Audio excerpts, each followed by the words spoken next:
Classes Ambika board. Students, board पे एक line लिखी हुई है, whenever there is a problem there is an opportunity, whenever there is a problem there is an opportunity. As we know that students, we are suffering from pandemic like COVID-19, not we are, पूरा विश्व इस condition से जूझ रहा है, मतलब पूरा विश्व कोविड-19 से सफर कर रहा है, ठीक है। जिसके वजह से आपको तो पता ही है देश में अभी क्या है ना, कोविड-19 के आंकड़े और बढ़ रहे हैं, जो भी पेशेंट है कोरोना वायरस से रिलेटेड वो और भी बढ़ रहे हैं। तो घर पे सुरक्षित रहिए, आप लोग भी सुरक्षित रहिए, जिसके कारण जो भी गवर्नमेंट के नॉर्म्स हैं उनको फॉलो करिए। अब स्टूडेंट काम की बात करते हैं। जैसा कि आपको पता है कोरोना वायरस चल रहा है, तो जिसकी वजह से आपके एग्जाम्स एक समय हुआ करते थे, एक आपके पास टाइम हुआ करता था, ठीक है। आप जिस भी इंस्टीट्यूट में पढ़ रहे हैं तो आपको पता होता था हमारे एग्जाम्स मई में होंगे या अप्रैल में होंगे, हमें उसके अकॉर्डिंग प्लान करना है पढ़ाई को और कंटिन्यू करना है। तो आप अपनी स्टडी को एग्जीक्यूट करते थे उस हिसाब से, जहां पे भी आप स्कूल में पढ़ रहे हो या आप जिस इंस्टीट्यूट में पढ़ रहे हो तो वहां का आपके पास एक टाइम टेबल होता था, एक सिलेबस होता था कि हमें या इतना पढ़ना है, इस तरीके से हमें एग्जाम में बैठना है, अपियर करना है और कुछ स्ट्रेटेजी होती थी, ठीक है। बट अभी स्टूडेंट्स क्या हुआ है, आपके एग्जाम्स की डेट को क्या कर दिया गया है स्टूडेंट्स, पोस्टपोन कर दिया गया है। अभी आपके एग्जाम्स की जो डेट्स आई हमारे सामने वो है, जैसा कि आपको पता है कि आपका जो जेईई मेंस का एग्जाम है वो 18 से 23 जुलाई के बीच में होना है। जो आपका एडवांस का जो एग्जाम हो सकता है वो अगस्त में हो सकता है, और जो नीट का जो एग्जाम है आपका वो कब हो सकता है, 28 जुलाई को हो सकता है। अब स्टूडेंट्स, बहुत सारे स्टूडेंट्स का हमारे इंस्टीट्यूट में कॉल आता है, मैसेज आता है, सर क्या ये एग्जाम की डेट्स फाइनल है? अरे आप एक बात बताइए, अगर ये एग्जाम्स की डेट हमारे सामने आ चुकी है, आपके एग्जाम अगर आप दे रहे होते, अगर आप सब कुछ नॉर्मल होता तो आप अभी एग्जाम दे चुके होते, या अपने रिजल्ट का वेट कर रहे होते, या अपना नेक्स्ट स्टेप जो भी होता है उसको फॉलो कर रहे होते। बट अभी क्या है, आपको एग्जाम्स की डेट आपको आगे बढ़ गई है। जब बच्चों एग्जाम्स की डेट आगे बढ़ गई है तो आप एक बात बताइए, तो क्या हमें जो हमारा एक लेवल हुआ करता था तैयारी का, तो क्या हमें वो अपग्रेड नहीं करना चाहिए?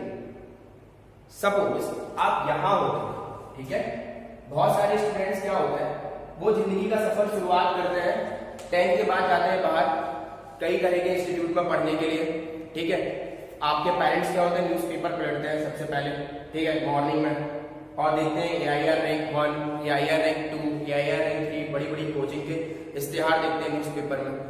उसी को देखते हुए आप में जज्बात आता है, जुनून आता है कि नहीं मुझे भी फॉलो करना है इस चीज को, मैं भी जाऊंगा बाहर, कोटा जाऊंगा और क्या करूंगा, अपनी स्टडी को प्लान करूंगा, मैं स्टडी करूंगा। आपके पेरेंट्स को वही ड्रीम देखते हुए, आप भी वही ड्रीम देखते हुए आप बाहर जाते हैं पढ़ने के लिए। फिर क्या होता है स्टूडेंट, आप पढ़ते पढ़ते पढ़ते पढ़ते एक ऐसा सैचुरेशन पॉइंट आ जाता है, आपको लगता है कि हाँ बस IIT ना सही NIT सही, NIT नहीं सही तो कोई तो कॉलेज नहीं, कुछ ना कुछ तो मिल ही जाएगा, ठीक है। 15 लाख स्टूडेंट्स अपियर होते हैं जेईई मेंस का एग्जाम में, क्वालिफाई कितने कर पाते हैं?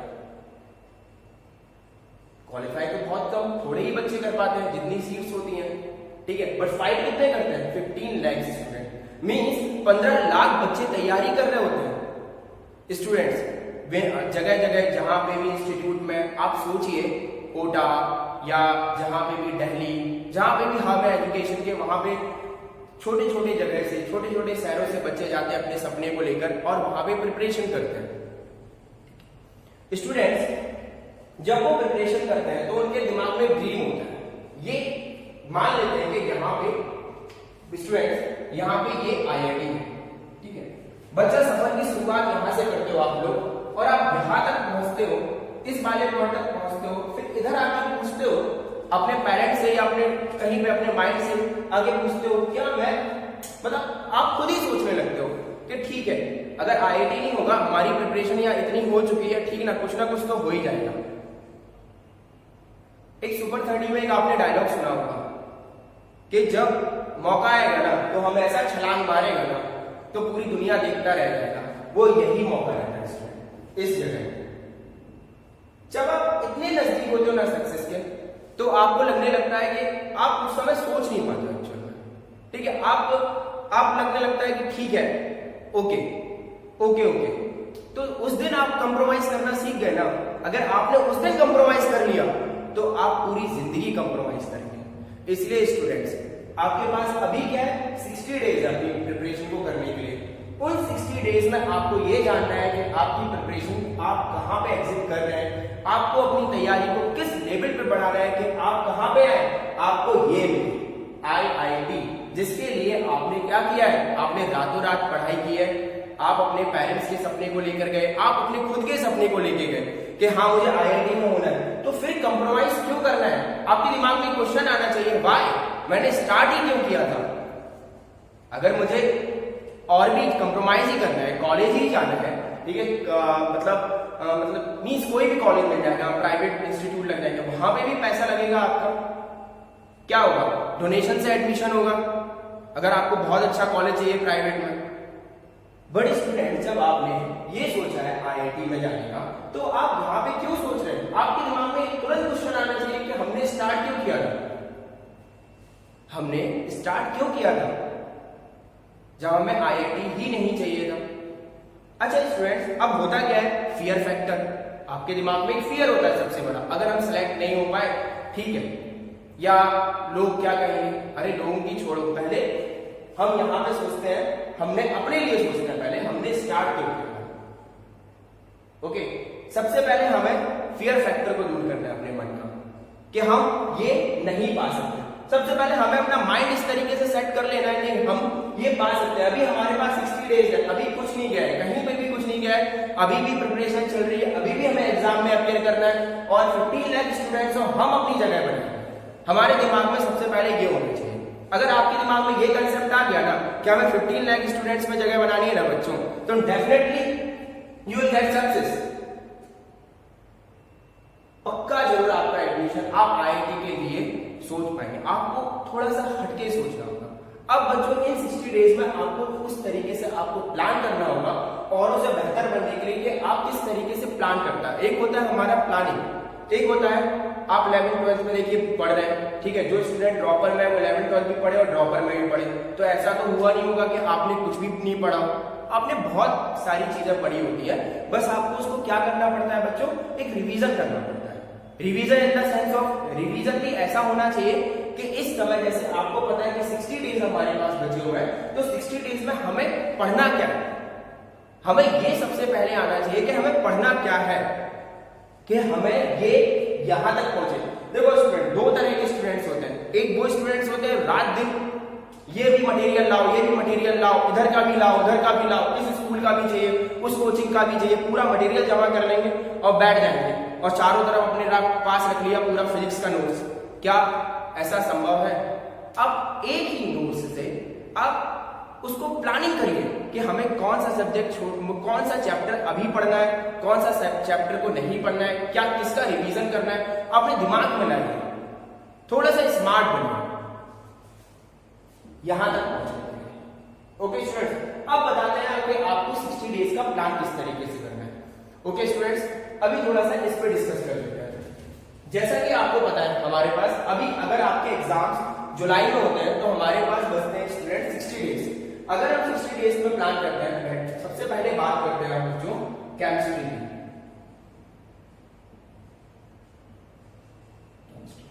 केमिस्ट्री के लिए बच्चों आप लोग NCERT प्रेफर कर सकते हैं। अब NCERT पढ़ना कैसे है स्टूडेंट, एंड आपको पता है NCERT बहुत ही प्रिसाइज होती है, ठीक है, आपके एक जो सामान्य नोट्स रहते हैं वो इनऑर्गेनिक, ऑर्गेनिक, इन सारे में पार्ट में डिवाइड होते हैं। हमारी NCERT काफी प्रिसाइज होती है। हमें NCERT को एक लाइन मींस हमें ऐसे पढ़ना है जैसे कि हम उससे क्वेश्चन ड्राइव कर सकें, हम क्वेश्चंस बना सकें, ठीक है। जो भी NCERT में एक एक लाइन डिक्टो हमारे दिमाग में होना चाहिए कि NCERT से हम क्वेश्चंस को ड्राइव कर पा रहे हैं, ठीक है। तो हमें इस तरीके से केमिस्ट्री की NCERT को प्रेफर करना है। अब हम बात करते हैं बच्चों बायो के लिए, जो नीट की प्रिपरेशन कर रहे हैं बच्चों, बायो के लिए भी आप NCERT प्रेफर कर सकते हो इन 60 डेज पर, ठीक है। जो भी आप नोट्स पढ़ रहे हैं बट इसके अलावा आपको NCERT बहुत अच्छे से पढ़नी है, मींस इसका ये कहना है कि बहुत अच्छे से पढ़नी है। जो प्रीवियस ईयर पेपर्स होते हैं कि बहुत सारे क्वेश्चंस ऐसे आते हैं, होता जैसे आपने NCERT में कोई भी लाइन पढ़ी, ठीक है, तो बस उसका मतलब उसी लाइन में छुपा होता है, उसी एक लाइन में छुपा होता है। अगर आपने NCERT को बहुत अच्छे से पढ़ा हुआ है तो डेफिनेटली आपको बहुत बड़ी बड़ी मोटी मोटी बुक जो आती है, ठीक है, वो थोड़ा सा उसका क्या है ना, थोड़ा सा वेट कम हो जाएगा। अगर आपने एनसीईआरटी को बहुत अच्छे से रीड किया है और बहुत अच्छे से समझा है, तो अभी मतलब स्टूडेंट्स आपके पास एनसीईआरटी को अच्छे से रिवीजन करने का 60 डेज में आप मिनिमम 2 से 3 बार एनसीईआरटी का रिवीजन आप कर सकते हैं, एक केमिस्ट्री एंड बायो। अब बात करते हैं, अपने पास 2 सब्जेक्ट बचता है बच्चा, एक बचता है अपना पास मैथ्स, एक होता है हमारे पास फिजिक्स। मैथ्स और फिजिक्स के लिए आप बच्चों क्या करेंगे? मैथ्स और फिजिक्स के लिए मैं बच्चों आपको प्रेफर करूंगा प्रीवियस ईयर पेपर सॉल्व करो। जो भी आपके पास 10 इयर्स प्रीवियस ईयर पेपर्स हो, ठीक है, प्रीवियस ईयर पेपर्स, उनकी प्रैक्टिस करिए, उन क्वेश्चंस को ढूंढिए, ठीक है। जो क्वेश्चंस आपको आते हैं उन क्वेश्चंस को अलग करिए, जो क्वेश्चन आपको लगते हैं कि हाँ ये बनाने चाहिए, ये करने चाहिए, वो बनाइए। अब स्टूडेंट्स बात करते हैं कि ये समझ कैसे आएगा कि हमको कौन से क्वेश्चंस करने हैं, कौन से क्वेश्चन छोड़ने हैं। तो आप अपने सिलेबस को 3 पार्ट में डिवाइड करिए स्टूडेंट। 3 सब्जेक्ट होते हैं, लेकिन 3 सब्जेक्ट, अगर आप नीट की प्रिपरेशन कर रहे हैं तो डेफिनेटली बायो होगा आपके पास, केमिस्ट्री होगा आपके में, और फिजिक्स के लिए आपको पढ़ना होगा, और मैथ्स। और अगर हम आईआईटी के लिए जाना चाहते हैं, आईआईटी मेंस, तो आपको maths and physics and chemistry. तो आप इसको इसमें डिवाइड नहीं करना, आपको 3 पार्ट में डिवाइड करना है। वो 3 पार्ट कौन कौन सा है, इसको थोड़ा सा और इजी बनाते हैं स्टूडेंट्स। आप इस तरीके से आपको 3 पार्ट में डिवाइड करना है। जैसे कि आप इसको बनाइए इजी, अपना लेवल किस तरीके से सेट करना है मैं ये बता रहा हूं। एक बनाते हैं बच्चों मॉडरेट, एक बच्चों बनाते हैं डिफिकल्ट। ओके, अब बच्चों ये आएगा कैसे, आपको ये समझ कैसे आएगा कि ये क्वेश्चन इजी है, ये मॉडरेट है, डिफिकल्ट है? तो सबसे बड़ा जो बोलते हैं ना रामबाण, जिसको बोलते हैं, ये काम करना है आपको, मॉक टेस्ट। आपको वीक में 60 डेज में अगर आपको टाइम मिल रहा है तो आप एक मॉक टेस्ट लीजिए, नहीं टाइम मिल रहा है तो मिनिमम, अगर आपको टाइम मिल रहा है तो एक मॉक टेस्ट लीजिए, अगर आपको और अच्छे से मतलब की करना है, मतलब हाँ लग रहा है आपको, तो आप मिनिमम कम से कम 2 मॉक टेस्ट की प्रैक्टिस करिए। आपको 2 मॉक टेस्ट देना है मिनिमम, कम से कम वीक में आप 2 मॉक टेस्ट दीजिए। उसमें जो क्वेश्चंस आएंगे मॉक टेस्ट के बाद, आप इसके बाद करना है आपको सेल्फ एनालिसिस। क्या करना है स्टूडेंट? Self analysis. यहां पे सेल्फ एनालिसिस, जब आप इसको सेल्फ एनालिसिस करेंगे मॉक टेस्ट को, तब आपको समझ में आएगा कि आप कहां एग्जिट कर रहे हैं। 15 लाख स्टूडेंट में कहां पे एग्जिट कर रहे हैं, तब आपको समझ में आएगा। जब सेल्फ एनालिसिस करेंगे, आपका जो सिलेबस होगा, आप इजी क्वेश्चंस बना पा रहे हैं, आप मॉडरेट लेवल के क्वेश्चन सॉल्व कर पा रहे हैं, या आप डिफिकल्ट लेवल के क्वेश्चन सॉल्व कर पा रहे हैं। सपोज आपको लगता है कि आपको इजी बन रहा है, आपको मॉडरेट की प्रैक्टिस करने की जरूरत है, तो आप मॉडरेट की प्रैक्टिस करिए। अगर आपको लग रहा है कि हमें नहीं, ये दोनों नहीं बन रहे हैं, हमारे लेवल नहीं है, तो आप इजी लेवल को उठाइए और कुछ अच्छा करने की कोशिश करिए। मींस कि आप कुछ ना कुछ बेहतर कर पाओ, फिर आप अपना लेवल डिसाइड करिए। जब आप मॉक टेस्ट देंगे तो आपकी रैंक आएगी। अब आपको समझ में आएगा कि आप कहां एग्जिट कर रहे हैं, आपका कौन सा पोर्शन वीक है। सपोज स्टूडेंट आपने 11th-12th में ऐसा नहीं होता कि कुछ भी नहीं पढ़ा होता है, आपने बहुत कुछ पढ़ा होता है, आपका कोई ना कोई सब्जेक्ट स्ट्रॉन्ग रहता है। सपोज जो अगर बात करते हैं हम आईआईटी के बारे में, तो बहुत सारे बच्चों का केमिस्ट्री में मार्क्स ले आते हैं, ठीक है। केमिस्ट्री में उनको फिजिक्स एंड मैथ्स में प्रॉब्लम आती है, तो बेटर है कि वो फिजिक्स एंड मैथ्स बहुत अच्छे से करें। अभी पार्ट टाइम जो पार्ट टेस्ट है, अभी वो देने का टाइम नहीं है बच्चों, आप फुल टेस्ट दीजिए, फुल टेस्ट दीजिए, उसके बाद एनालिसिस करिए अपने आप को कि आप कहां पर हैं। आप फुल टेस्ट दीजिए, उसके बाद में ये जो भी मॉडरेट लेवल के क्वेश्चंस हैं उनको लगाइए, उनको सॉल्व करिए, जो प्रीवियस ईयर क्वेश्चंस हैं और जो आपके मॉक टेस्ट में क्वेश्चन है वो, और डिफिकल्ट लेवल के क्वेश्चन है वो भी मॉक टेस्ट में देखिए और प्रीवियस ईयर क्वेश्चन को सॉल्व करिए। इसके बाद बच्चों सेल्फ एनालिसिस करने के बाद आपको ये पता चलेगा, ये अगर 3 आपने डिवाइड कर लिया, ये पता चलेगा डेफिनेटली आप एक कहीं आपका मतलब एक रैंक होगा आज की डेट में, कहीं ना कहीं आप उस लेवल को होंगे। तो आप जब 60 डेज बाद एग्जाम में अपियर कर रहे होंगे तो डेफिनेटली बच्चों आपको अपना लेवल अब थोड़ा सा बोलते हैं ना कॉन्फिडेंस जरूर आप पाएंगे कि हाँ, कि बोलते हैं ना कि एक जो प्लेयर होता है वो सबसे पहले नेट प्रैक्टिस करता है। तो बच्चों ये जो हमारा मॉक टेस्ट होता है ना, ये बस आप ये समझ लीजिए आपकी नेट प्रैक्टिस है। आपको नेट प्रैक्टिस करना है, फिर आपको मैदान में उतरना है। जब मैदान में कब उतरोगे आप? जब आपका जिस दिन एग्जाम होगा। याद रखना बच्चों, बिना नेट प्रैक्टिस के सबसे पहले एक खिलाड़ी अपने आप को प्लेयर बनाने के लिए जलाता है, चाहे वो कोई भी प्लेयर हो, रोनाल्डो, आप जिसको भी फॉलो करते हो, रोनाल्डो, मेसी, विराट कोहली, कोई भी प्लेयर को फॉलो करते हो, किसी को भी फॉलो करते हो, सबसे पहले उसको खुद जलना पड़ता है। वो आपको ये जलना पड़ेगा, means in the sense of आपको बहुत अच्छे से अपनी स्टडी को प्लान करना पड़ेगा। आपके पास एक दिन में 24 आवर्स होते हैं बच्चों, एक दिन में कितने आवर्स होते हैं? 24 आवर्स होते हैं। 24 आवर्स में बच्चों, ठीक है, 24 आवर्स का मान लेते हैं आप 1 घंटे सो रहे, ठीक है, स्लीपिंग में आप, तब भी आपके पास कितना बचता है? 16 आवर्स बचता है। क्या बच्चों, आप 16 आवर्स में से आपके 2 घंटे भी माइनस कर देता हूं मैं, तो 14 आवर्स बचता है। तो 14 आवर्स क्या आप अपनी स्टडी, अपने पैशन को नहीं दे सकते? क्या आप अपने जुनून को नहीं दे सकते? 14 आवर्स में आप अगर यहाँ जा रहे हैं अपने पेरेंट्स के लिए, खुद के लिए IIT या नीट में जा रहे हैं, आप डॉक्टर बन रहे हैं, आप इंजीनियर बन रहे हैं एक अच्छे लेवल के, तो क्या आप इसके 14 आवर्स आप अपने सपने के लिए नहीं दे सकते हैं? 14 आवर्स आप अगर 14 आवर्स देते हैं ना अभी बच्चों 60 डेज तक लगातार, और इस तरीके से प्लान करते हैं अपनी स्टडी को, then definitely you will get success. आप जरूर 101% आपको सफलता मिलेगी एंड डेफिनेटली आपको एक अच्छा रिजल्ट मिलेगा। सिर्फ आपको सेल्फ एनालिसिस करना है, आपको अभी ये फाइंड आउट करना है एकदम से कि हमारी तैयारी का लेवल, आपको घबराना नहीं है, डरना नहीं है, फियर फैक्टर को दूर करना है, अपने कॉन्फिडेंस लाना है। नहीं, अभी जो ठीक है अभी उठाते हैं, ठीक है, फर्स्ट चैप्टर उठाया, फर्स्ट चैप्टर अपन ने देखा, ठीक है, हमने फर्स्ट चैप्टर रीड किया, कौन कौन से की नोट्स हैं वो समरी बनाए, जो भी आपने समरी बनाए होंगे नोट्स, जो भी समरी बनाए होंगे नोट्स की, उनको देखना है। फिर आप मॉक टेस्ट लगाते हैं, मॉक टेस्ट में आपको सपोज फर्स्ट चैप्टर से आपको मोशन से कोई भी क्वेश्चन मिलता है सपोज फिजिक्स में, तो इजी लेवल का आपको सॉल्व कर पा रहे हो या डिफिकल्ट लेवल का नहीं कर पा रहे हो, मॉडरेट लेवल का नहीं कर पा रहे हो, तो इसमें आपको देखना है और उन पे क्या करना है, वर्क करना है, प्रैक्टिस करनी है। आप अगर 14 आवर्स प्रैक्टिस करते हो ना, 14 आवर्स, देन डेफिनेटली 14 आवर्स बच्चों आपके लिए बहुत है।